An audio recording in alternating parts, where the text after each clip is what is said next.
The sword glimmered under the golden light of the palace lamps. The crowd was silent, too silent. Even the wind seemed to hold its breath. Prophet Yahya stood firm, his face calm and shining with peace. His eyes looked toward the heavens, not the angry king before him. The king's hands trembled, not from fear, but from guilt. Everyone in the room could feel it. They knew what was about to happen, but no one dared to speak. Then the sharp sound of metal being drawn filled the air. The soldier hesitated. His heart was beating so loudly that he could hear it echo in his chest. Prophet Yahya did not move. He whispered something softly, words of patience and faith. Then, in one single motion, the sword came down, and that was the day the people lost a man who feared no one but Allah. But how did it all come to this? How could a prophet, beloved by so many, end up standing before an angry king with a sword aimed at his neck? To understand that moment, we must go back to when Prophet Yahya was born, when his story first began. Long before that tragic day, there was a man named Prophet Zachariah. He was a good man, known for his kindness, honesty, and devotion to Allah. He served in the temple, teaching people about the truth, reminding them to worship only one God. But Prophet Zachariah was growing old. His beard had turned white, his hands were weak, and his voice had become soft.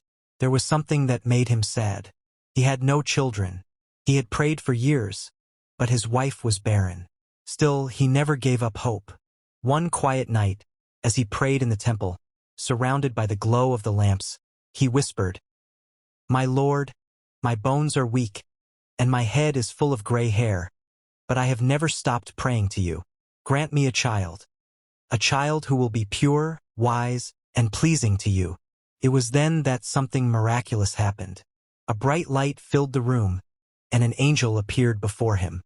Prophet Zachariah was startled but not afraid.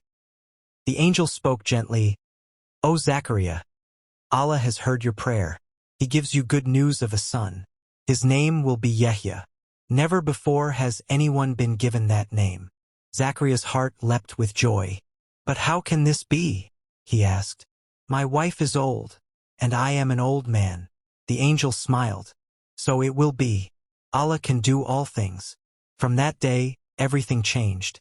His wife, who had never been able to have children, began to feel life within her. Months later, a baby boy was born. A baby who would one day grow up to be one of the most righteous men to ever live. They named him Yahya, as the angel had commanded. From a young age, Yahya was unlike other children. While others played in the streets, Yahya spent his time in prayer, studying the scriptures and helping the poor.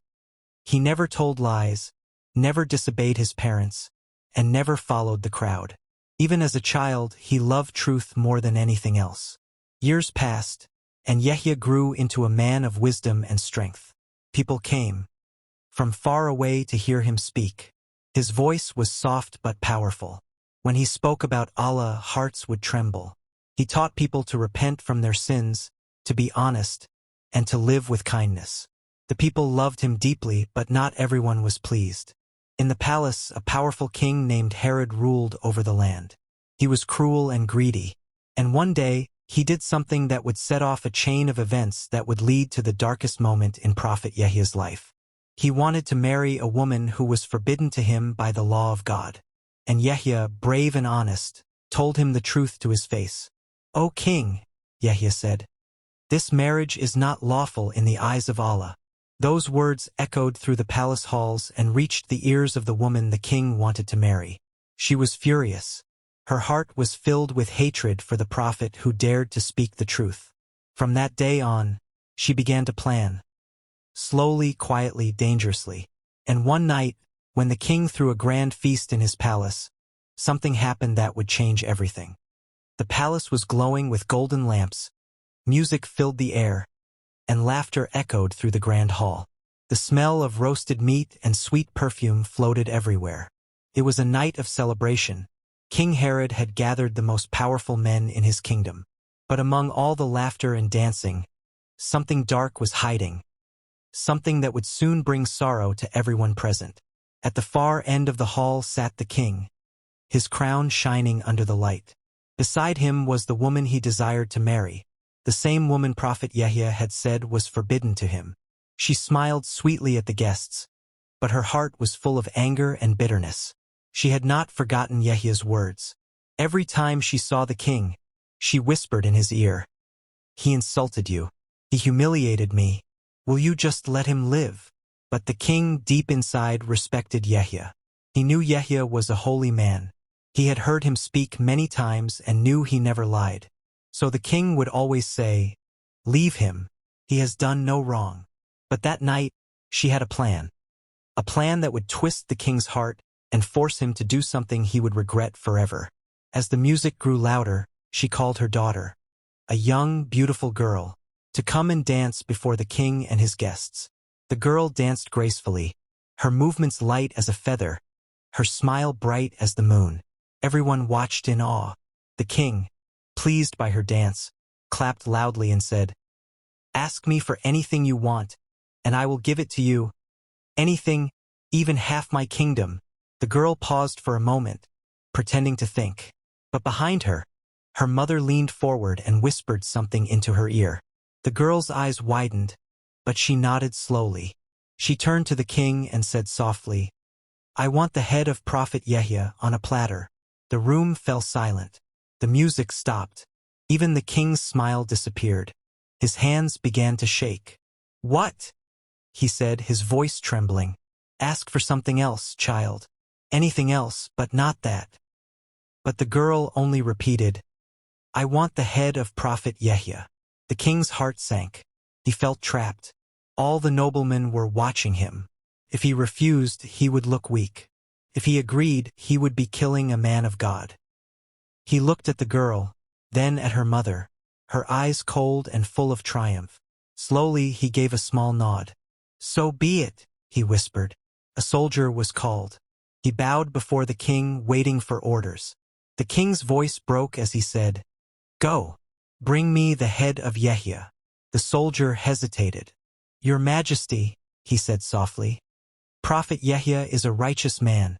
He has harmed no one. Do as I command." The king roared, though his voice shook. The soldier bowed again and left the hall. The woman smiled. The girl looked pale, realizing what she had just asked for. The guests sat in silence. No one dared to speak. Meanwhile, far from the palace, Prophet Yahya was in his small cell. The walls were cold and damp, but his heart was at peace. He prayed softly, his forehead touching the ground. Even as a prisoner, he felt no anger, no fear. He knew that truth always came with a price, and he was ready to pay it. He heard footsteps approaching, the sound of armor clinking. The soldier entered, his face pale and sorrowful. Yahya looked up and said gently, "Has the time come?" The soldier nodded, tears filling his eyes. "Forgive me, prophet of God. I have no choice." Yahya smiled, a calm, peaceful smile. "Do what you must," he said. "I am ready to return to my Lord." He stood tall, his hands raised in prayer, whispering words of forgiveness even for those who wished him harm. The soldier's heart broke as he drew his sword. The air grew heavy, the light dimmed, and a silence unlike any other filled the room. Then, with one motion, it was done. Far away in the palace, the door opened. The soldier entered, holding a golden platter, covered with a cloth. The hall fell completely silent. The king looked away, unable to bear the sight. The woman leaned forward eagerly, a cruel smile on her lips. The cloth was lifted, and there, resting peacefully, was the face of Prophet Yahya. Even in death, his expression was calm, his eyes closed as if in prayer. But just as she reached out her hand toward the platter, a strange thing happened. The lights in the palace flickered. The ground trembled. A loud crash echoed through the hall, and everyone screamed. Something powerful had been unleashed that night, something far greater than the king or his wicked queen could ever imagine. The walls of the palace shook violently. Golden lamps fell and shattered, scattering fire across the floor. The people screamed and ran in all directions. The king stood frozen, staring at the platter that held Prophet Yahya's head. The woman who had demanded it stumbled backward, her proud smile vanishing. The girl clung to her mother's arm, terrified. Then, from the platter, a strange wind began to blow. The curtains fluttered even though no windows were open. The flames on the lamps danced wildly but did not spread. Some said they heard a voice, soft, pure, and filled with sorrow whisper, "You have killed a prophet of Allah." The king fell to his knees, covering his ears. His crown rolled off his head and clattered across the floor. "What have I done?" he cried. "What have I done?" But it was too late. Prophet Yahya was gone.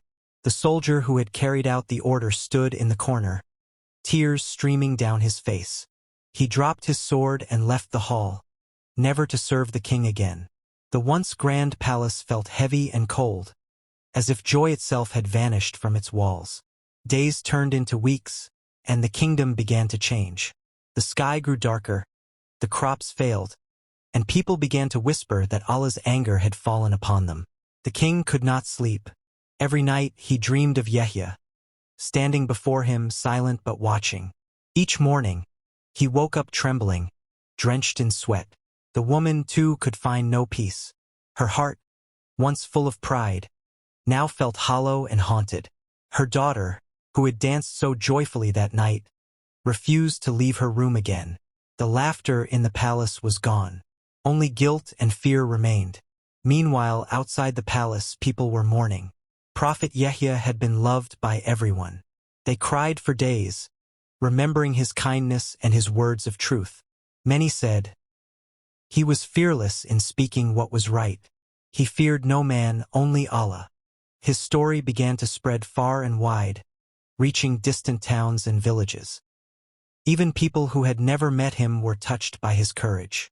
They began to ask themselves, "Would I have the strength to speak the truth like Yahya did, even if it meant my life?"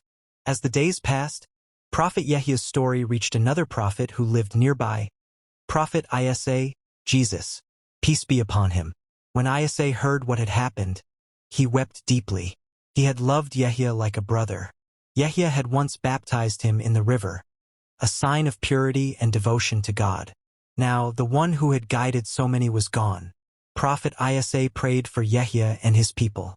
"O Lord," he said, "give strength to those who stand for truth, even when the world stands against them." But while sorrow filled the hearts of the believers, the punishment for the king was not yet over. One night, the king awoke to a strange sound in his chamber. He looked around and saw nothing. Then the sound came again, like footsteps. The curtains swayed, and a cold breeze brushed his face. He tried to call his guard, but his voice failed. Suddenly, the platter appeared before him again, shining in the darkness. On it lay Prophet Yahya's face, peaceful as ever. The king screamed. The sound echoed through the halls, waking the entire palace. But when the guards rushed in, they found the king trembling, pointing at an empty space. There was no platter, no voice, just silence. From that night on, the king's mind began to fade. He could no longer think clearly. He spoke to himself, wandered the palace halls, and muttered Yahya's name over and over again. His power slowly crumbled. His people turned against him, and his kingdom fell into ruin.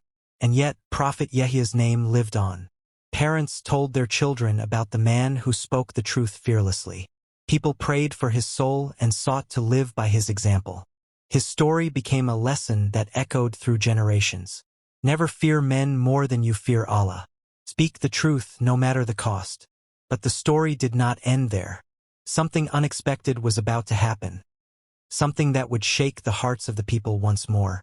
Because even though Prophet Yahya's body had been taken from the world, a miracle was about to be revealed. One that would remind everyone that Allah never forgets his servants. Many years passed after the death of Prophet Yahya, but his story refused to fade. The people still spoke of him in whispers and tears. His courage became a light that shone in the hearts of those who believed in truth. Yet, somewhere deep beneath the earth, where silence ruled, something extraordinary was happening. Something that no one could see but would soon change everything. It was said that when Prophet Yahya was buried, a soft fragrance filled the air. A smell so sweet that even the flowers in the valley bloomed out of season. Those who had carried his body to its resting place swore that the sky had turned a shade of gold, as if the heavens themselves were honoring him. And even after his grave was sealed, people would visit the place and say that they felt peace wash over their hearts. But peace did not reach everyone. In the palace, the king's madness grew worse. His crown no longer sat proudly on his head. His clothes were torn, and his eyes were hollow. He often wandered the halls muttering, "Forgive me, Yahya, forgive me." The woman who had plotted against the prophet grew sickly and weak. Her beauty faded, her smile vanished, and her nights were filled with nightmares. She would see Yahya's calm face again and again, staring at her without anger, without hate, only sadness. One stormy night, lightning flashed across the sky. The thunder rolled like the roar of a mighty beast. The palace walls groaned under the power of the wind. The king stumbled to his window and looked out. The city below was dark. The people were sleeping, but he could not. Suddenly, he saw something that froze his heart. There, in the distance, a light shone over a small hill, bright, white, and pure. It glowed like a star had fallen to the earth. The king blinked, thinking his mind was playing tricks, but the light did not fade.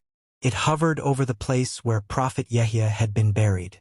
The king fell back in fear. "He returns to haunt me," he shouted. But deep inside, he knew it was not a curse. It was a sign, a reminder from Allah that the truth never dies. The next morning, people from the nearby villages came running to the hill. They too had seen the glowing light. Some said they heard a voice in the wind reciting words of praise to Allah. Others said they saw a shadow kneeling in prayer, peaceful and calm. The people fell to their knees, crying and praying. They knew then that Prophet Yahya's soul was honored by God, and that his truth lived forever. Far away, Prophet Isa Jesus, peace be upon him, heard of the miracle. He gathered his followers and said, "Do you see how Allah honors his prophets? Yahya spoke the truth without fear, and now Allah has made his name shine brighter than the stars." Prophet Isa told his people to remember Yahya's courage and faith. When the world tempts you to be silent in front of evil, he said, remember Yahya, who chose truth over safety. Remember that the reward of patience and honesty is far greater than the fear of any man. And indeed, the story spread across lands and generations. Even kings who had never met Yahya spoke of him with respect. His name became a symbol of truth that could never be silenced. But while peace had come to the land, the king's punishment was not yet over. His sickness worsened. His servants abandoned him. His soldiers betrayed him. And the woman who had once laughed by his side passed away in despair. The palace that had once glittered with gold now echoed with emptiness. One evening, as the sun set and the last light of day touched the palace walls, the king walked alone into the great hall where he had ordered Yahya's death. The golden platter still sat on the table, untouched, dusty, and cold. He knelt before it, tears falling down his wrinkled face. "Oh Allah," he whispered, "I was blinded by pride. I destroyed the one who only spoke your truth. Forgive me if you can." And then, as if the world had heard his cry, the palace shook again. A loud crack split the floor, and the platter broke into two. A gust of wind swept through the hall, snuffing out every lamp.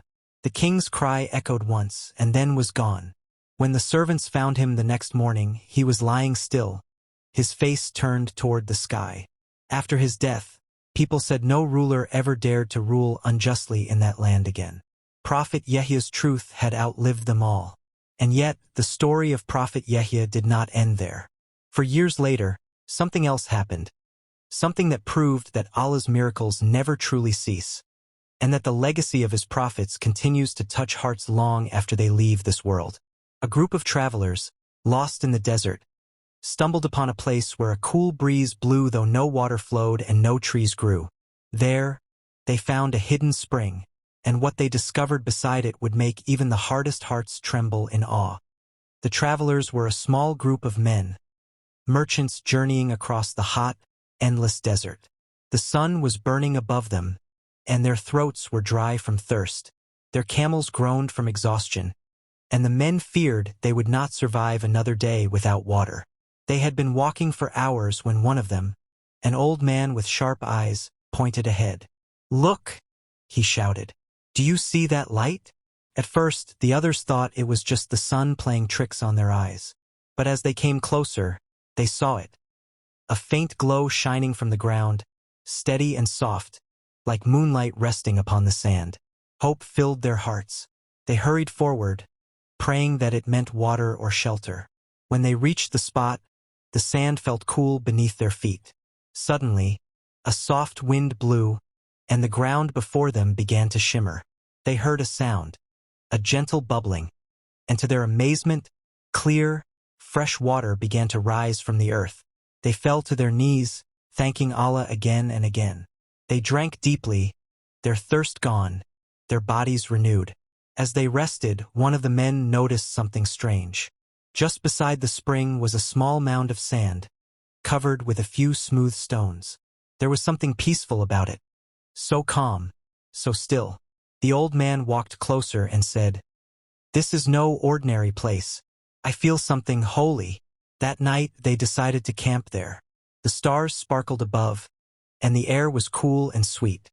But as they sat by their fire, they began to hear faint sounds, soft voices reciting words of praise, like gentle echoes carried by the wind.